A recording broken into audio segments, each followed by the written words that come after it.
আসসালামু আলাইকুম।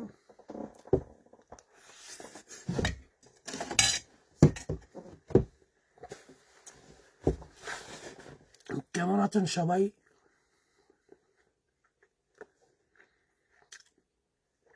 সবাই কেমন আছেন?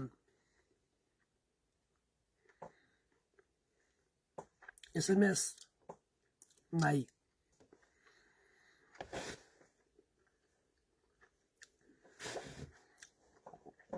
আসলে সৈনিকের জীবন অনেক কষ্টের, এখন বুঝতাছি। যখন আমরা সম্মুখ যুদ্ধে থাকি তখনই ভালো। বড় বড় অফিসাররা প্ল্যানিং করে, আর আমাদের কাজ শুধু অপারেশনটা সাকসেস করে আসি।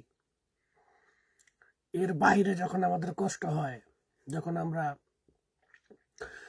আমাদের সেনানিবাসে থাকি, তখন অত্যন্ত কষ্ট হয়। এক মিনিট।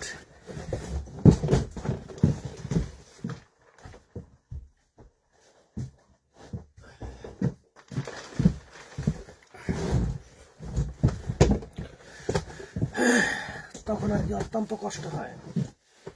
কমান্ডার এই কাজ করায়, ওই কাজ করায়, কাজ করতে হবে। সেনাবাহিনীতে চাকরি করলে আপনার এভরিথিং সব করতে হবে। MD আশিক ভাই অনেক ভালো আছি। মোহাম্মদ তামজিদ ভাই, এখানে 3 ঘন্টা ডিফারেন্স। আপনাদের দেশে যত বাজে তার থেকে 3 ঘন্টা কম আমরা। আবার যখন অন্য জায়গায় থাকি তখন আবার 3 ঘন্টা আমরা আগে থাকি, আপনারা 3 ঘন্টা পিছু থাকেন। আসলে এই দেশটা অনেক বড়, এক এক জায়গার সাথে এক এক টাইম মিলে না। তো আজকে এক ভাই হোয়াটসঅ্যাপে কল করছে, কল করে বলতেছে যে ভাই, আমরা শুনতে পাইছি আপনি মারা গেছেন। আমাদের কাছে খুব খারাপ লাগছে, আপনার লাইভ ভিডিও দেখি না তো তাই। তো বলবো যে ভাই আজকে লাইভে আসবেন। তা আমি বললাম ওকে ভাই, আমি লাইভে আসবো। তো ওই প্ল্যানিং নিয়েই আজকে লাইভে আসছি। আসলে লাইভ করাটা আমাদের জন্য মাঝে মধ্যে অনেক ঝুঁকিপূর্ণ হয়ে যায়, অত্যন্ত ঝুঁকিপূর্ণ। আসলে রুমটা অনেক সুন্দর দেখাইতেছে, বেশি একটা সুন্দর না ভাই। মাটির নিচে বসবাস তো কতটুকু সুন্দর হতে পারে বলেন? শীতে প্রচন্ড ঠান্ডা।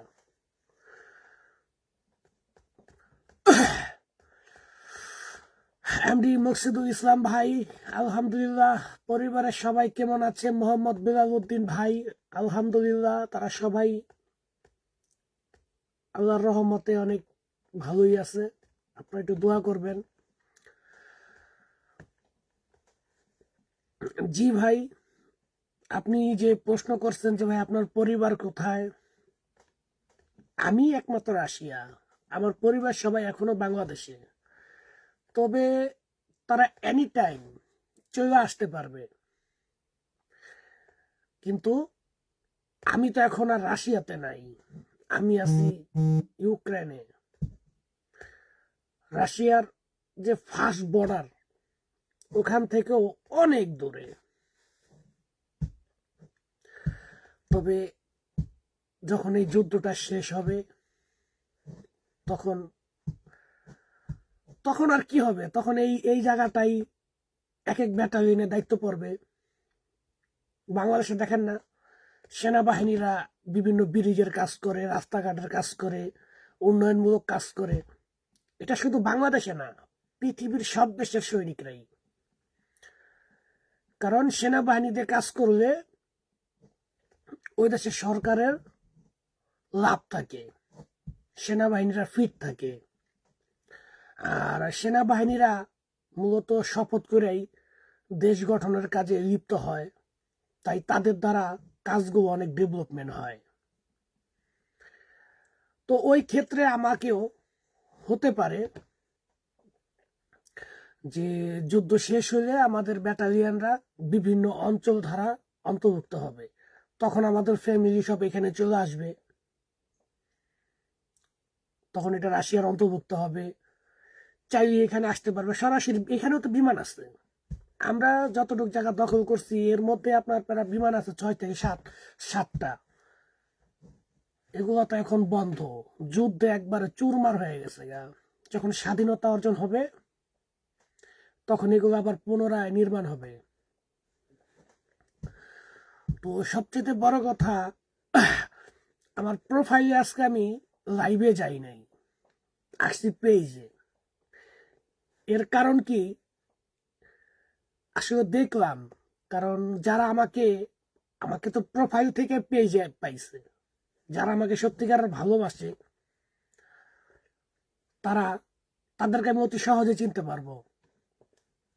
তাই ওই চিন্তা ভাবনাটা করেও জানতে পারলাম। তবে যারা এখনো লাইভ দেখতেছেন তাদেরকে আমি দেখব, তাদের প্রত্যেকটা SMS পড়বো এবং তাদেরকে উত্তর দেওয়ার চেষ্টা করব। যাই হোক, আমার পেজে স্টার সেন্টার লাগবে। যদি আপনাদের স্টার থাকে, বেশি না, মানে আমার যে কোনো আপডেট যেটা আপনার নতুন ছাড়ছি ভিডিওগুলো, এগুলোর মধ্যে একটা করে স্টার দিয়ে আসবেন, ঠিক আছে? বা আমার লাইভেও একটা স্টার দিতে পারেন, বেশি দরকার নাই। ওই স্টার বিক্রি করবো যে ভাই, ওরকম চিন্তা ভাবনা নাই। আসলে ফেসবুক থেকেও কিছু থাকে আর কি, পোস্টে যাতে কেউ স্টার সেন্ডিং করে, এরকম বিষয়গুলো থাকে। এমডি সুজন হোসেন, জি ভাই ভালো আছি। এম সোহেল, আমার মিতা কেমন আছেন? ইন্ডিয়া থেকে নূর জামাল, জি ভাই এই তো আইসা পড়ছে এরশাদ গায়ান, আমি এরশাদ গায়ান আছি। জি ভাই স্টার দেন, স্টার আমার লাইভে একটা স্টার দেন।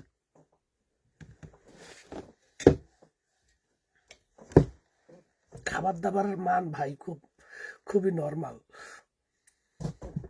চাও তাও ফুটে না, কি করবো, রান্না বান্না কিছু মন জাগে না।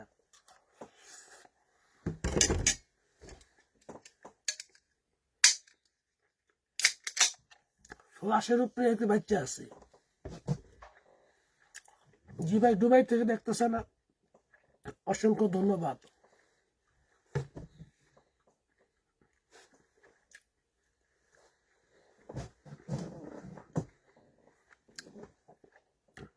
সাম বিন সামি, সুস্থভাবে বাড়ি ফিরলে স্বাভাবিকভাবে থাকতে পারবেন? কেন ভাই, আমার নামে তো কোনো মামলা টামলা নাই,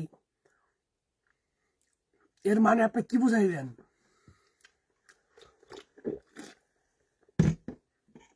আমার কোনো শত্রু নাই ভাই, আমাকে সব ধরনের পলিটিক্সের লোকেরাই ভালোবাসে। প্রশাসন বলেন, প্রশাসনের বাহিরে বলেন, সিআইডি ডিপার্টমেন্ট বলেন, দলীয় নির্দলীয় সবাই। আসলে আমিও রাজনীতির মধ্যে জড়াইতে চাই না, আমি চাই শুধু আমার এই গৌরবময় চাকরি বিনিময়ে আপনারা আমার ভালোবাসতেন, আর আপনাদের ভালোবাসার জায়গায় বাসা বাঁধতে চাই, ছিন্ন করতে চাই না।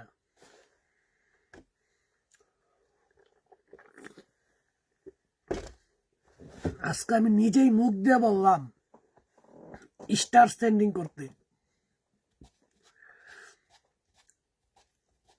ওকে, থাক, লাগবে না।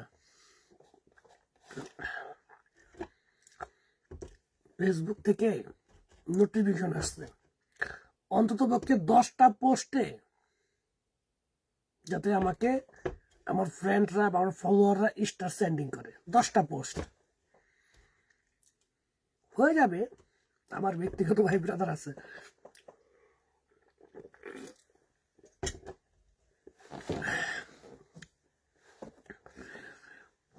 জি ভাই, যারা রাশিয়াতে আসতে চান তারা আমার সাথে যোগাযোগ করলে হবে না, আপনাদের যোগাযোগ করতে হবে আপনাদের দেশের মধ্যে কোন কোন এজেন্সি কোন কোন ফ্যাক্টরিতে লোক পাঠায়, কি কাজে লোক পাঠায়, সেগুলোর উপর বিবেচনা করে আসবেন। অবশ্যই রাশিয়াতে আসার আগে এজেন্সিকে বারবার বলবেন ওইখানে কাজ কয় ঘন্টা। রাশিয়ার মূলত সরকারি আইন অনুযায়ী কাজ হচ্ছে 8 ঘন্টা, 9 ঘন্টা থাকতে হয়, 1 ঘন্টা লাঞ্চ টাইম। কিন্তু দেখা যায় কিছু কিছু এজেন্সির দালালেরা লোকগুলারে কাজের বিষয় আইনা 12 ঘন্টা মতো কাজ করায়। আমি এর তীব্র নিন্দা জানাই। তো এই ধরনের বিপদে যারা পড়বেন তারা ওই এজেন্সি ঘুরাইয়া দিবেন, কারণ ওই ধরনের ভদ্রলোকেদের জন্যই আপনার কষ্ট হইতেছে। ঠিক কিনা ভাই? আপনার কষ্ট হবে ওই ধরনের লোকজনদের জন্য।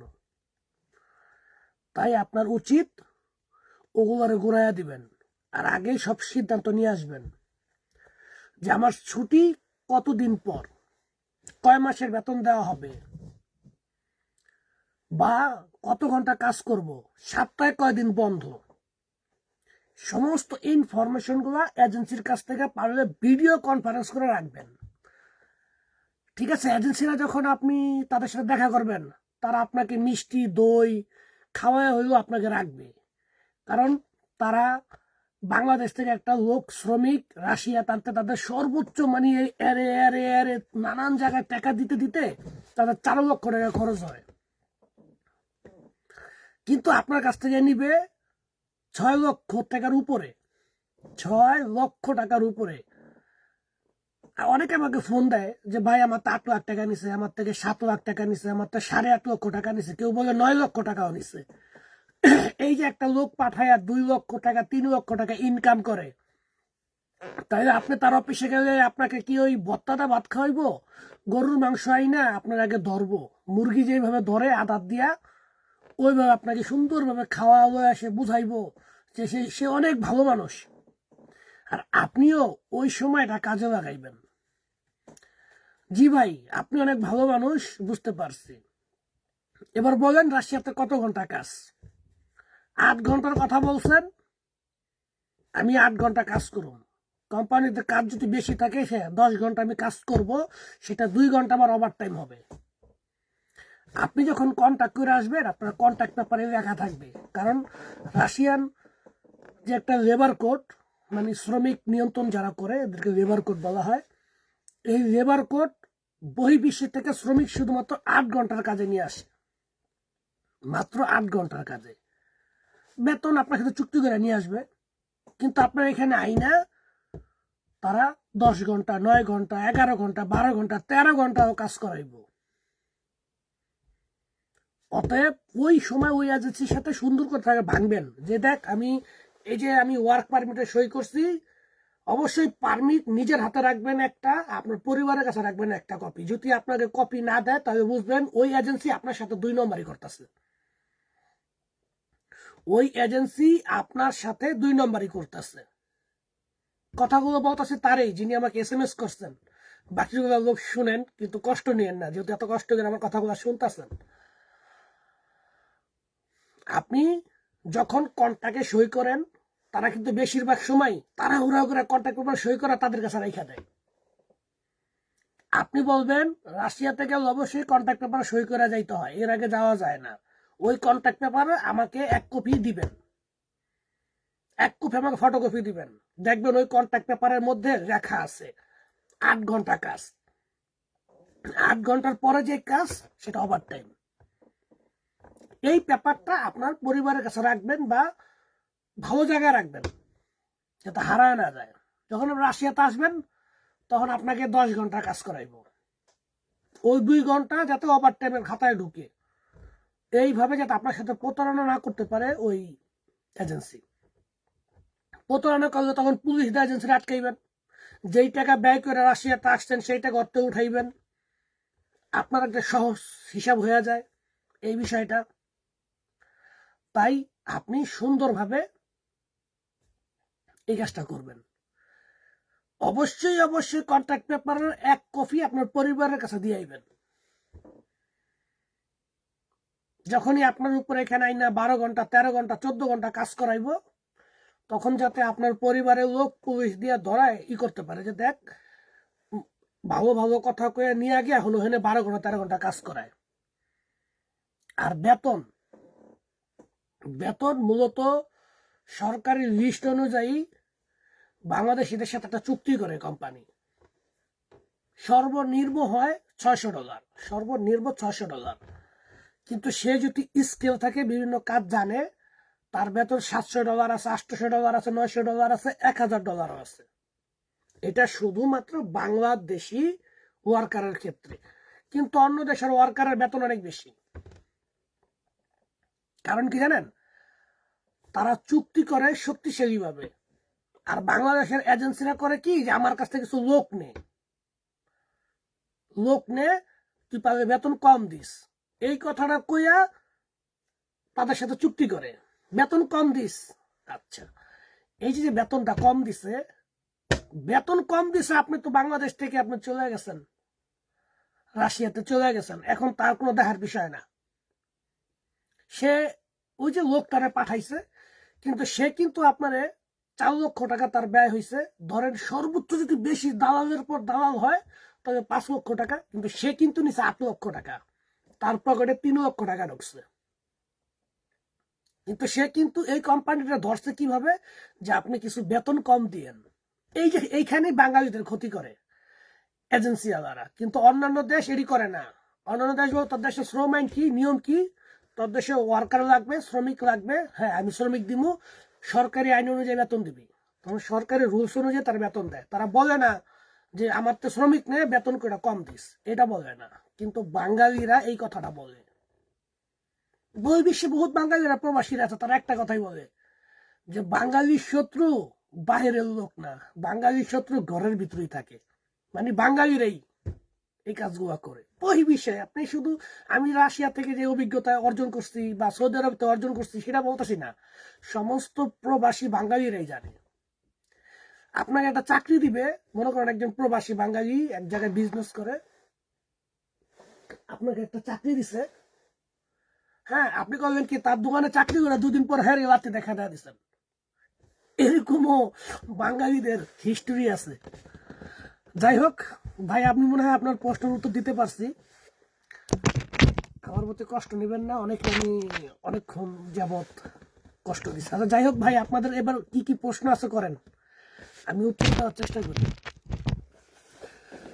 মোহাম্মদ তামজিদ, দেখা, জি ভাই আপনি আসেন, আমার সাথে দেখা করতে পারবেন। মামুন মোল্লা, ভাই একটা রিপ্লাই দেন প্লিজ। কি দিব ভাই, SMS আপনি করেন মেসেঞ্জারে। বর্তমানে আপনি কোথায় আছেন? বর্তমানে আছি রাশিয়ার বাহিরে। ফারাবি গাজী, হাই, হ্যালো ভাই, রাইট ভাই, ঠিক বলেছেন। জি রাকিব মিয়া ভাই, আমার কথাটা ঠিক, এই কারণেই বাঙালিরা পিছিয়ে থাকে। Farabi Gazi, correct, right.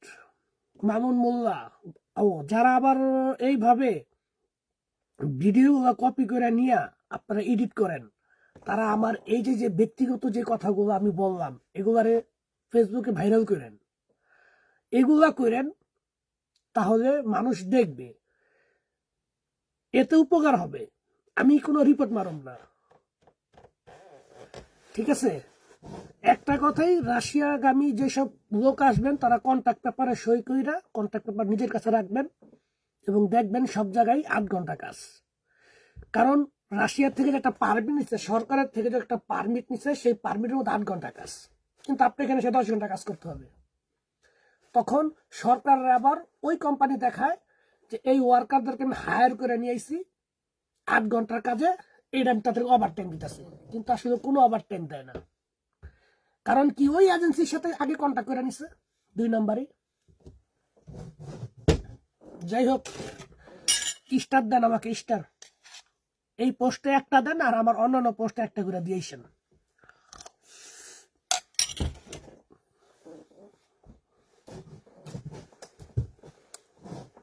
জি জি ভাই, যুদ্ধের ভয়ঙ্কর স্মৃতি, অনেক স্মৃতি আছে ভাই, অনেক। আমি তো ভিডিও দিচ্ছি আপনাদেরকে, মানুষ গেছে, একসাথে গেছে, অনেকেই মারা গেছে।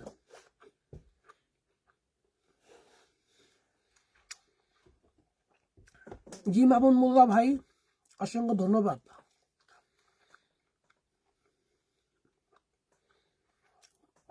ওয়ালাইকুম আসসালাম। ফৌরাত পারভেজ সাম বিনসান নামার হিসেব না, যুদ্ধের ভয়ঙ্কর স্মৃতি মনে পড়ার কথা বলছি। জি ভাই, ওইটাই। নাইম হাওলাদার ভাই, আলহামদুলিল্লাহ। বাংলাদেশ আর রাশিয়ার সময়ের সাথে অনেক ডিফারেন্স আছে। বাংলাদেশের সাথে রাশিয়ার সাথে এমন এমন ডিস্ট্রিক্ট আছে, ধরেন 6 ঘন্টা ডিফারেন্স আছে, 1 ঘন্টা ডিফারেন্স আছে, 3 ঘন্টা ডিফারেন্স আছে, 2 ঘন্টা ডিফারেন্স আছে, 12 ঘন্টা ডিফারেন্স আছে এক একটা প্রদেশের সাথে। জানেন তো, পৃথিবীর 4 ভাগের 1 ভাগ হচ্ছে রাশিয়া। দেখেন না, পার্শ্ববর্তী দেশ ইন্ডিয়া, তাদের সাথে আমাদের কিন্তু প্রায় 35 মিনিট ডিফারেন্স। দুনিয়াটা এরকম, একদিকে ঘুরবে আলো পড়বে, আরেকদিকে ঘুরবে না অন্ধকার হয়ে থাকবে, এরকম। তো রাশিয়াটা অনেক বড় ভাই, অনেক।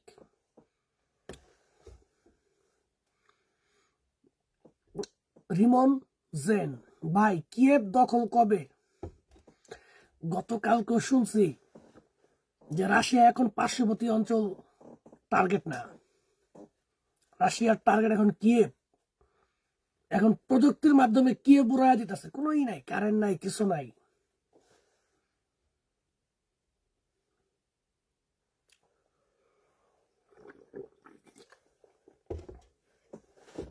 অনেক দালাল আছে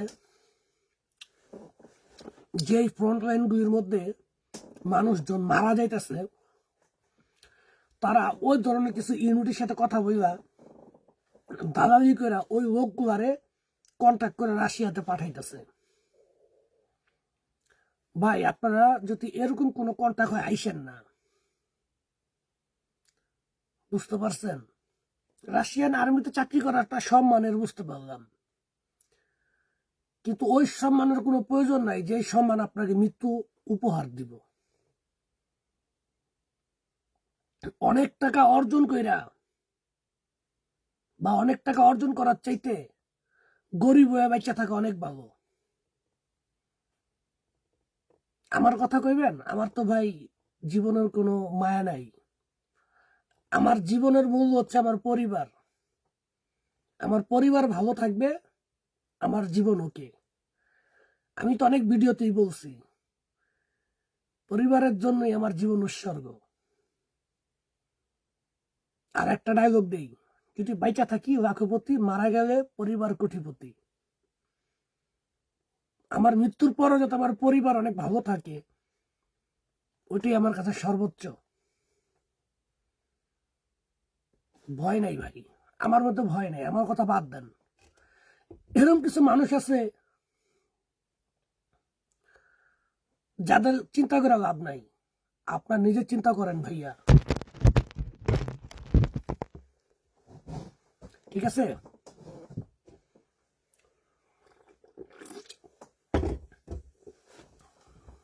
আমার নিজের জীবনের মূল্য নাই দেখা যায় আরেকজনের জীবনের মূল্য দিব না, আমি সেরকম না ভাই। আমাকে অসংখ্য মানুষ কল করে, ভাই রাশিয়ান সেনাবাহিনীতে কিভাবে যাওয়া যায়। আমি এক কথা উত্তর দিই, ভাই সেটা আমি জানি না। এই যে আমি যে জানি না, এর কারণ কি জানেন ভাই? কথা বলতে গেলে ভাই চোখে কান্না এসে পড়বো। আমি অনেক মানুষের মৃত্যু দেখছি, এরকম মৃত্যু দেখছি যাদেরকে আনতে পারি নাই।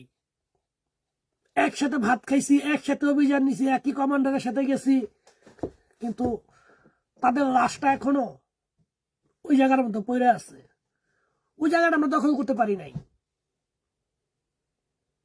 ঠিক আছে?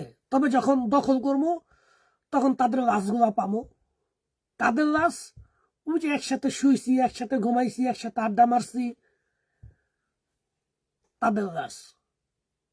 তবে রাশিয়াতে মানুষ মারা গেলে সহজে নষ্ট হয় না, কারণ এই দেশটা তো 8 মাসে থাকে শীত। ঠিক আছে? তো ওই ধরনের বন্ধুদের জন্য অনেক সময় কষ্ট লাগে। একসাথে দিন কাটাইছি। আপনার আমি সবচেয়ে একটা গুরুত্বপূর্ণ কথা বলি, তখন আমি ডনেস্কে ফ্রন্ট লাইনে কাজ করি। তো ডনেস্কে ফ্রন্ট লাইনে কাজ করি, তো আমার কমান্ডার বললো কি যে তোমরা 7 জন কইরা তোমরা 5টা ইউনিটে যাবা। আমরা 35 জন সৈনিক। তো আমরা যখন 35 জন সৈনিক 7 জন করে আমরা একটা ইউনিট হইলাম, তখন আমরা ওইখানে গিয়া চিন্তা করলাম আমাদের তো রাত্রেবেলা থাকতে হইব। তো রাত্রেবেলা থাকলে আমাদের তো এখানে ঘর বানাইতে হইব। আমাদের নির্দিষ্ট কোনো ঘর থাকলে ওটার মধ্যে বম পড়ে। আমাদের নিজস্ব এমনভাবে জীবনযাপন করতে হয়, যুদ্ধের জীবন, যে আপনি দেখলে চোখটা পানি এসে পড়বে। তখন আমি করলাম কি, আমাদের সাথে এক পদেরই থাকে আর কি, যে মাটি খোঁড়ার মতন। আমি এখানে তো মনে হয় নাই, ওই রুমে আছে। আচ্ছা 1 মিনিট অপেক্ষা করেন, আমি দেখাইতেছি।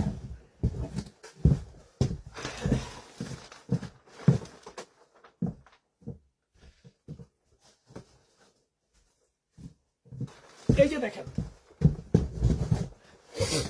দেখছেন এগুলো আমাদের সাথে থাকে। এটা কি দেখছেন? এটা দিয়ে আমরা মাটিগুলারে খুঁড়ি, এমন পজিশনে মাটিগুলা খুঁড়ি যাতে ওইটার মধ্যে 2টা মানুষ শুধু ঘুমাইতে পারে, বা 3টা মানুষ, অনুযায়ী, সিস্টেম অনুযায়ী। তখন আমরা ওইটার মধ্যে অস্ত্র নিয়ে ঘুমাই। তো এরকম করে আমরা 5টা ইউনিট, 7 জন করে। তো এর মধ্যেই রাত্রেবেলা শুনি যে শত্রুপক্ষ আমাদের আক্রমণ করছে। তো শত্রুপক্ষ আমাদের আক্রমণ করছে, আমরা আইসা পড়ছি।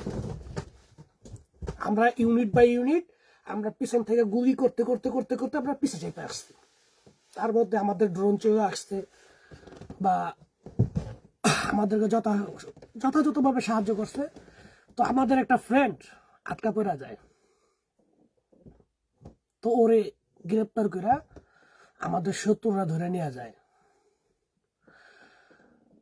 যখন ধরে নেওয়া যায়, তখন ওর মোবাইলের টেলিগ্রাম অ্যাপ দিয়া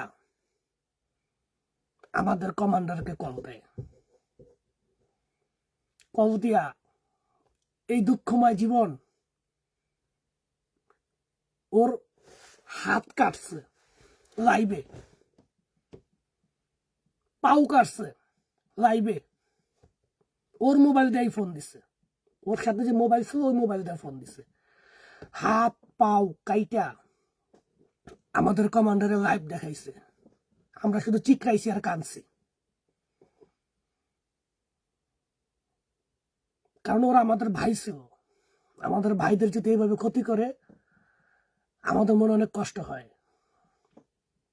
তখন এইভাবে ওরা কাইটা আবার বলে যে আইসা নিয়া যাইস, ওরা যেখান থেকে ধরছি ওইখানে ফালা রাখছে, আইসা নিয়া যাইস। ওদের ভাষায় ওরা বলতেছে, কারণ ওদের ভাষা রাশিয়ানদের ভাষা একই, বুঝতে পারছেন? একই। কিন্তু আমরা পরবর্তীতে সেই জায়গায় আমরা অভিযান করছি, কঠিনভাবে অভিযান করছি।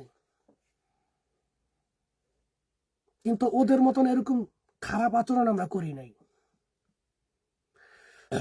আমরা অভিযানে কাউকে গ্রেপ্তার করি, গ্রেপ্তার করে আমাদের সেনাবাহিনীর আছে, জেলখানা আছে, সেখানে না রাখি, ওদের খাবার দাবার যত্ন সবকিছু করি, ওদেরকে মারি না।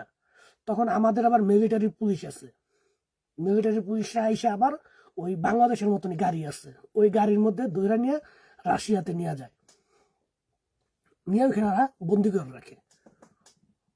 ভবিষ্যতে ওই দেশের সাথে যদি সুসম্পর্ক হয়, তখন সৈনিকের বিনিময়ে সৈনিক ছাড়া হয়।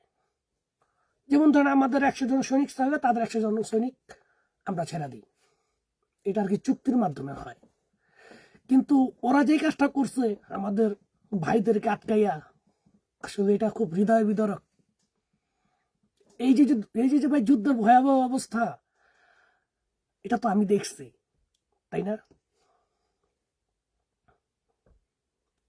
শুধু এগুলাই না ভাই, এর চেয়ে তো ভয়াবহ জীবন দেখছি, এর চেয়ে তো ভয়াবহ যুদ্ধ দেখছি। ওগুলা খুব কষ্ট ভাই। যারা আজকে আমার এই কথাগুলো শুনছেন তারাই বুঝতে পারছেন। কিন্তু এই কথাগুলো বুঝার পরও যদি রাশিয়ান সেনাবাহিনীতে জয়েন করেন, আমার মতে আপনার মতন বলদ আর কপাল পোড়া আর নাই, আর নাই। অন্ততপক্ষে ভাই যুদ্ধ আইসেন না, কাজে আসেন, জীবনকে কিছু করতে পারবেন। রাশিয়ান যুদ্ধ এটা বন্ধ হয়ে যাইব, রুবেলের মান অনেক উপরে উঠে যাইব, এটা সত্য। সেই সময় খুব কাছে, এটা আর কি ভাই।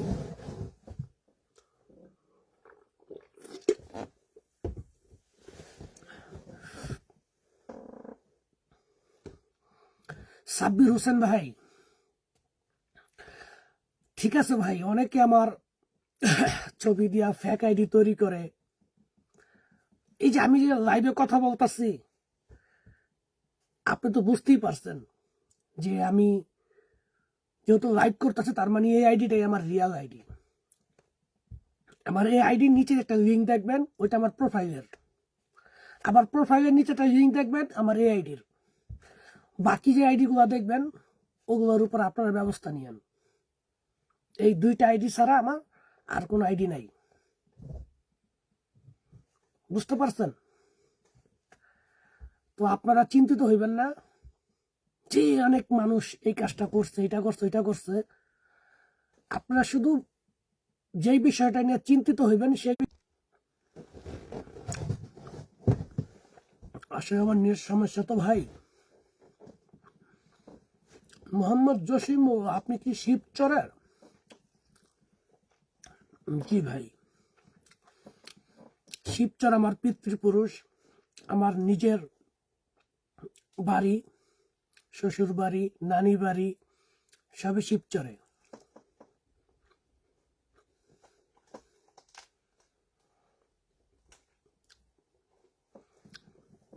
এমডি হৃদয় হাসান ভাই, আমার এই আইডির নিচে যে লিঙ্কটা দেখবেন সেটা আমার প্রোফাইলের সবচাইতে বড়, মানে আমার আমার দুইটা আইডি, ওইটা আমার বড়।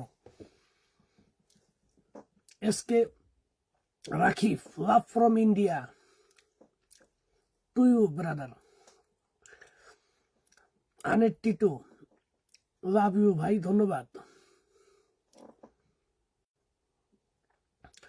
রাকিব মিয়া ভাই, আমি কিরগিজস্তান থেকে বলছি, আপনি কেমন আছেন? আলহামদুলিল্লাহ। কিরগিজস্তান থেকে সরাসরি রাশিয়া আসতে পারবেন, বিমানও লাগবে না, গাড়িতে করে। তবে আপনার একটা ভ্রমণ টিকিট লাগবে, যেহেতু আপনি কিরগিজস্তানের নাগরিক না। ভাই কি দেশে আসতে পারবেন? চুক্তি শেষ না হওয়া পর্যন্ত ভাই আসা সম্ভব না। নীল প্রজাপতি, ওয়ালাইকুম আসসালাম, আলহামদুলিল্লাহ। এমবি নাজমুল ইসলাম, আমার বাড়িও শিবচর, থ্যাংক ইউ। শিবচর আসলে আমার গ্রামের বাড়ি, কিন্তু আমি ছোট থেকেই বড় হয়েছি গেন্ডারিয়া, জুরাইন, মুরাদপুর। ওইখানে আমার জন্মস্থান, ওইখানে আমার বেড়ে ওঠা, ওইখান থেকে আমার জীবনের শিক্ষা শুরু, ওইখান থেকে আমার প্রবাস জীবন শুরু, ওইখান থেকেই রাশিয়ার আসা শুরু, সবকিছু ওইখানেই। আমার সমস্ত স্মৃতি ওইখানেই মিশে আছে। মাহফুজ রহমান ভাই, আমি ঢাকা মিরপুর থেকে বলছি, বাংলাদেশ। ধন্যবাদ প্রিয় ভাই। জহির আলী সাতক্ষীরা, ধন্যবাদ। আহমেদ, এখানে একটা লোক আছে, ওই জন্য দেখলাম তিনি অত্যন্ত ভাবে আবার নিজের নাম্বারও দেয়। তাকরিম আহমেদ,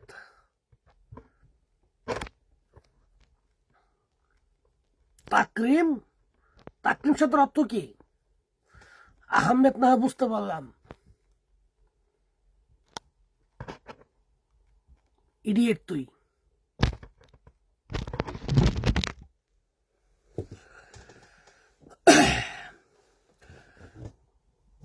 সবসময় মেনটাই ভালো লাগে না,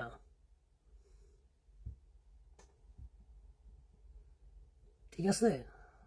আর যখন তোমার মতন ভদ্রলোক আসে তখন মাথা নষ্ট হয়ে যায়।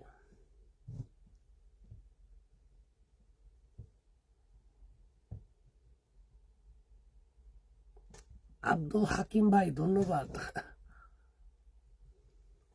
Hello from Canada, thank you. Sohel ভাই আপনার কথা আমার খুব মজা লাগছে।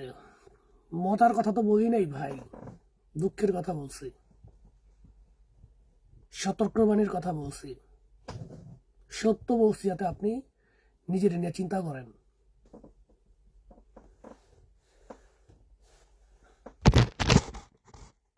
দেখা যায়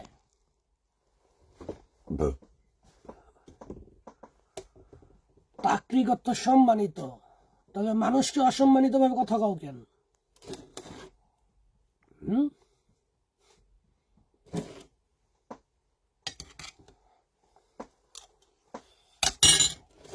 আমরা মানুষ, অমানুষ না।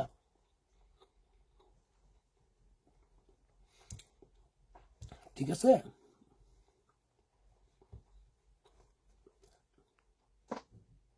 অমানুষের কাছে যাও।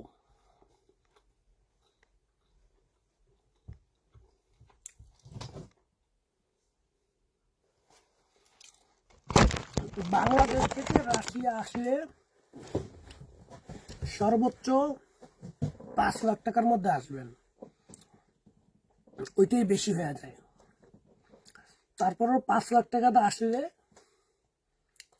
6 থেকে 7 মাস লাগবে এই টাকাটা উঠাইতে, যদি ভালো কোম্পানিতে পড়েন, ঠিক আছে? এটা হচ্ছে মেন জিনিস। তবে বেশি টাকাটা আসলে রাশিয়াতে অত্যন্ত শীত, অনেক মানুষ শীতে কাজ করতে পারে না, বাংলাদেশের এইসব শীত অনুভব করে না, তাদের জন্য অনেক কষ্ট হয় ভাই।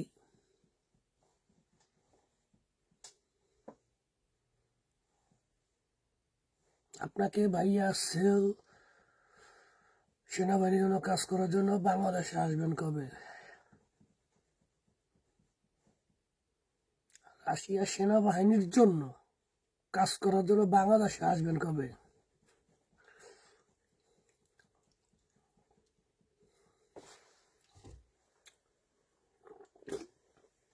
ওই যে এমডি সোবেল মিয়া, তিনি SMS করছে, তিনি যুদ্ধ করতে চায়।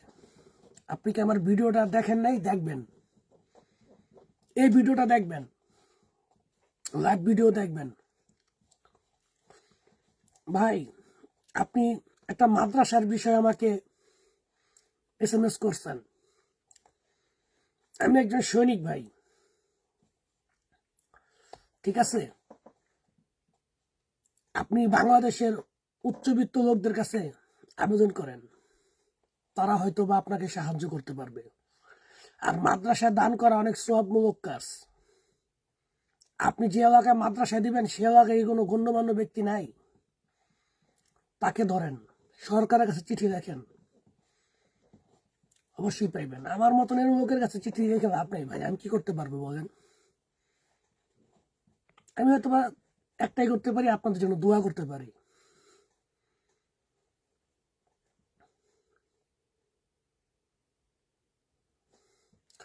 তাকরিম আহমেদ, ভিডিওটা দেখবেন, আপনার প্রতি আমি অসন্তুষ্ট, দয়া করে সরে যান।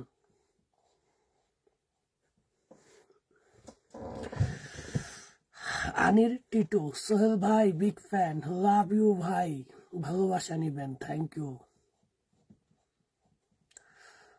আপনার চুক্তির মেয়াদ আর কত বছর আছে ভাই? প্রথম চুক্তি শেষে আবার দ্বিতীয় চুক্তি, এইভাবেই চলবে।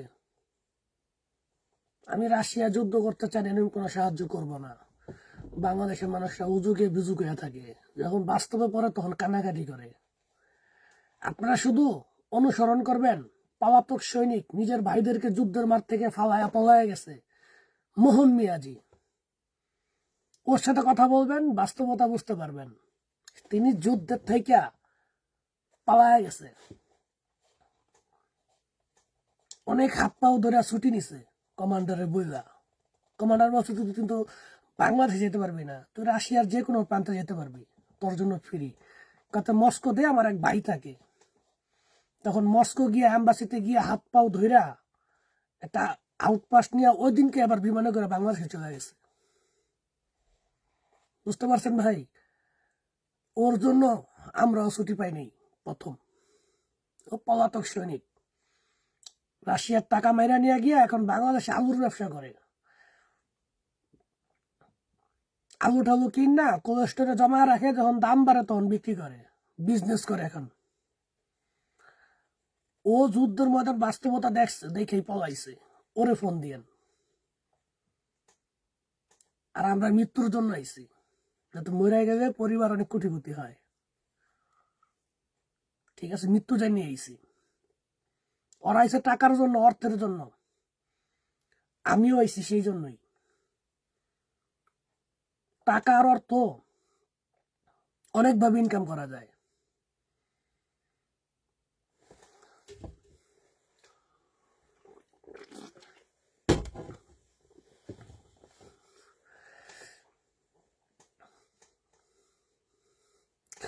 নামটা নিছেন সোহেল ভাই, খুশি হলাম ভাই।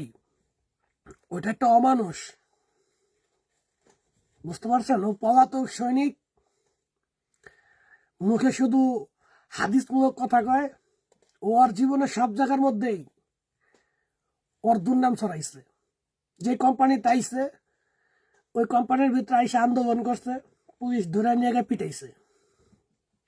আবার যে এজেন্সি থেকে আইছে সেই এজেন্সি নামে বদনাম করছে। ওই এজেন্সি ওরা চাপ দিছে যে হয় এই ফেসবুকে ডিলিট করবি, আর না হয় আমরা তোর বিরুদ্ধে ব্যবস্থা নেব। তখন ওই ফেসবুকে ডিলিট করছে। আবার রাশিয়া সেনাবাহিনী তাইছে, না যাই না না কইয়া আমার ফোন দিছে, ভাই রাশিয়ান সেনাবাহিনী থেকে আমার আইসো না ভাই, অনেক ভয়াবহ ভাই। খাবার দাবার ভালো, এটি তো বক্সির মতন আদার। তুমি খাবার দাবার লাগে কিসের রাশিয়ান সেনাবাহিনী তাইবা? আইসা টাকা পয়সা নিয়া 6 মাসের সময় ছুটিতে গিয়েই পলাইছে। যাই হোক, আমি মনে করি যে ওরা ধন্যবাদ দেই, কারণ পলায় গেল জীবনটা বাচ্চা গেছে। আমাদের জীবনে কোনো গ্যারান্টি নেই। যে এই যে এখন বসে আছি, ব্যাংকারে বসে আছি, দেখি হয়েছে যে কোনো মুহূর্তে মনে করেন যে একটা মিসাইল পড়বো, জাগা সিদ্ধ হইরা যাবো। ঠিক আছে, কিন্তু পলায় গেছে ভালো কথা, ওইখানে গিয়া কমান্ডারদের সাথে SMS করে গালি দেয়, বকা দেয়। সেনাবাহিনীতে কাজ করলে অনেক সময় অনেক চাপ থাকে।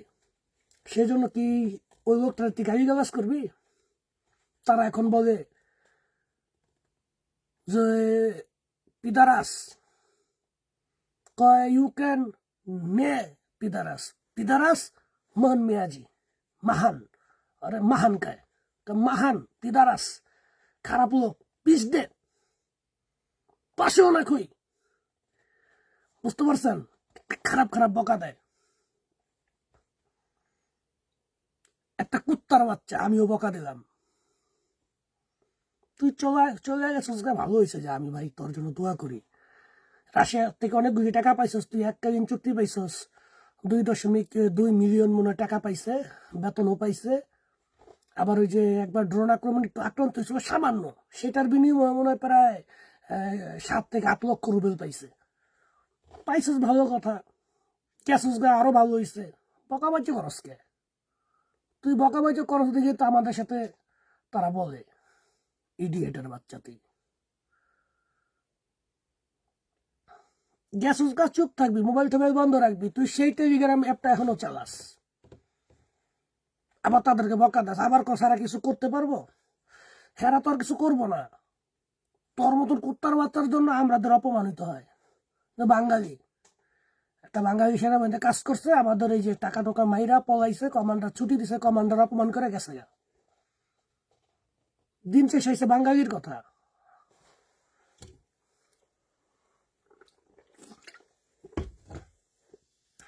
যাই হোক, এসকে জান্নাত রাইসা আপনাকে কিভাবে করি। আচ্ছা যাই হোক, আপনি আমাকে ফ্রেন্ড রিকোয়েস্ট দিয়েন বা আপনি মেসেঞ্জার আমাকে SMS করেন, আমি আপনার স্বামীর সম্পর্কে দেখব, ঠিক আছে? তবে বারবার বিরক্ত করবেন না।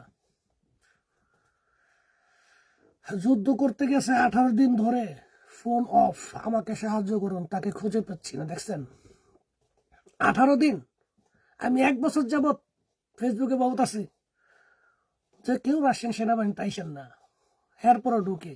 বিপদে শুধু আপনি একা না, বাংলাদেশে এরকম 50 জন লোক আছে যারা আমাকে বারবার ফোন দেয়, বারবার ফোন দেয়। আমি জানি তারা মৃত্যুবরণ করছে, তাদেরকে বলি না, কিন্তু কি জানেন, তাদের সাথে ভালো সম্পর্ক রাখি। যাই হোক, আপনি মেসেঞ্জারে নক দিয়েন, আমি দেখব, ঠিক আছে? আমি চিনছি আপনাকে, জান্নাত। আপনার স্বামীর নাম সম্ভবত মনে হয় আব্দুল্লাহ, ঠিক না?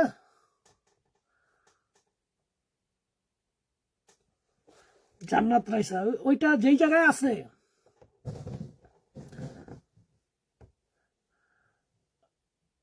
যাই হোক বলা ঠিক না। আপনি আমাকে মেসেঞ্জারে নক দিয়েন। তার এরকম একটা জয়তুন আছে,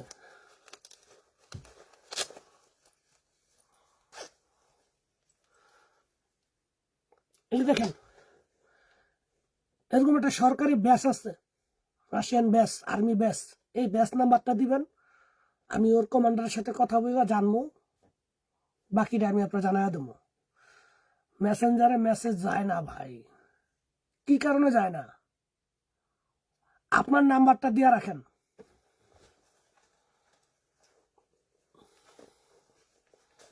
আপনার নাম্বারটা দিয়ে রাখেন, আমি ফোন দেব।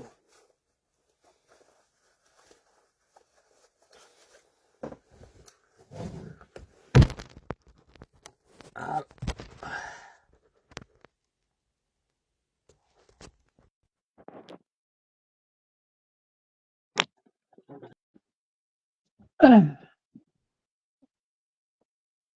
আপনার মোবাইলের মধ্যে ওই ধরনের অ্যাপ আছে যার কারণে হইতাছে না।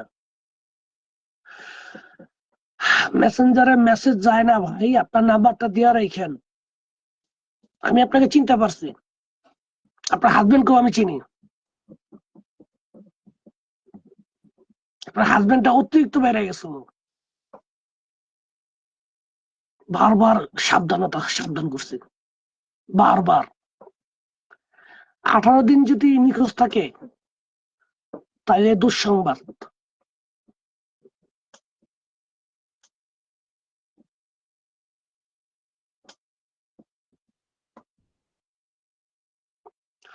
না ভাই, রাজ করি না, আমরা এখন পুরাতন। যারা যুদ্ধক্ষেত্রে 1 বছর উপরে থাকে তারা পুরাতন।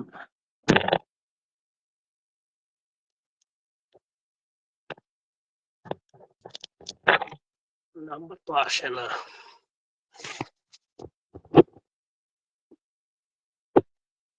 ওকে, আমি আপনার নাম্বারটা পাইছি, ফোন দেব। মহিবুর, মহিবুর, সবির মল্লিক।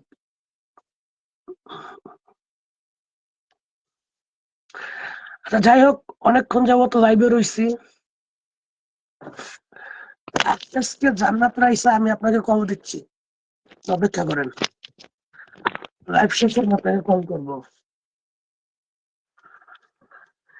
যাই হোক, রাত অনেক বেশি হয়ে গেছে, 9টা বাজে। আমার আবার রাত 3টার সময় উঠতে হবে, 3:30টার সময় আমাদের গাড়ি, আমরা অন্য একটা অঞ্চলে যাব।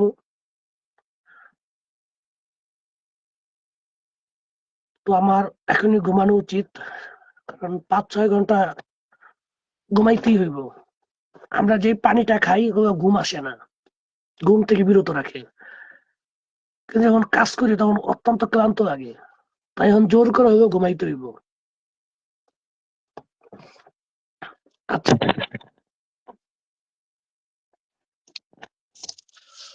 আনির টিটু, ধন্যবাদ প্রিয় ভাই। আমাকে আপনারা কেউ স্টার দিলেন না। আচ্ছা, স্টার দেন নাই, সমস্যা নেই। যাদের স্টার আছে তারা আমার নতুন আপডেট যে ভিডিওগুলো আছে এক পিস করে শুধু স্টার দিবেন। আমার তেমন কোনো নাই, সমস্যা নেই। ফেসবুক থেকে আর কি বলে এরকম 10টা 20টা ইসের মধ্যে তোমার স্টার সেন্ডিং করে।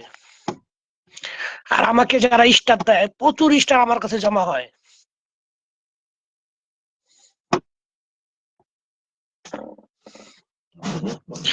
নাহিদ হাসান রাজ ভিপি,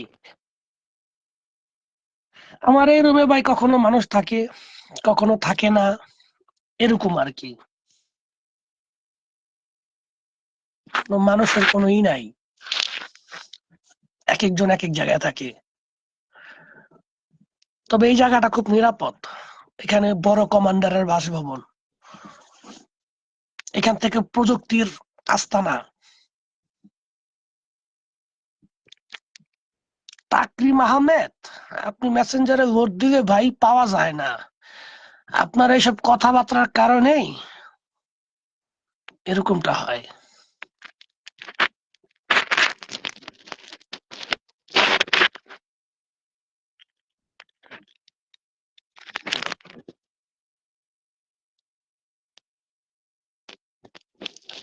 ওকে, সবাই ভালো থাকবেন, বিদায় নিলাম।